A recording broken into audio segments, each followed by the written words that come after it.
আজকে আমরা নৌ পরিবহন অধিদপ্তর, আমাদের সাথে রয়েছে নৌবাহিনী এবং কোস্টগার্ড, নৌ পুলিশের সদস্যরা রয়েছে। এছাড়া আমাদের নৌ পরিবহন অধিদপ্তরের খুলনা জোনের ইন্সপেক্টরের সাথে আমরা সমন্বিতভাবে আজকে আমরা যশোরের অভয়নগরের নোয়াপাড়ায় মোবাইল কোর্ট পরিচালনা করেছি। এটার উদ্দেশ্য ছিল বেসিক্যালি রমজানকে সামনে রেখে আমাদের যে খাদ্যশস্য এবং ভোজ্য তেল রয়েছে সেগুলি যাতে কোনো লাইটার ভ্যাসেলে ভাসমান গুদাম হিসেবে ব্যবহার করে অনেকদিন এখানে রেখে দেওয়া না হয়, দ্রুত যেন খালাস হয়ে যায়, সেই উদ্দেশ্যেই আমাদের বেসিক্যালি আজকে মোবাইল কোর্ট পরিচালনা করা। আজকে আমরা এই উদ্দেশ্যে এখানে এসে ৭১টা জাহাজকে পরিদর্শন করেছি।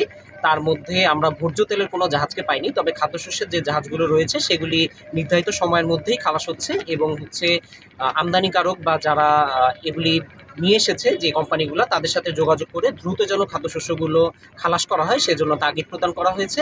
এছাড়া আমাদের অভ্যন্তরীণ নৌ চলাচল অধ্যাদেশ অনুসারে যে সকল লাইটার ভেসেলগুলা আইন ভঙ্গ করেছে তাদেরকে আমরা সুনির্দিষ্ট কিছু ধারায় আমরা 10টি জাহাজকে মোট ৩,৫৫,০০০ টাকা জরিমানা করেছি। এছাড়াও আমাদের নদী সংলগ্ন একটি চামড়ার যে ফ্যাক্টরি রয়েছে সেখানে পরিবেশ দূষিত করা, তারা দূষিত পানি নদীতে ফেলার জন্য সেই ফ্যাক্টরিকে ১,০০,০০০ টাকা জরিমানা করা হয়েছে। এবং আমাদের আজকের যে অভিযান আমরা সম্পন্ন করেছি সকাল থেকে এই বিকাল পর্যন্ত, এবং আমাদের অভিযান চলমান থাকবে।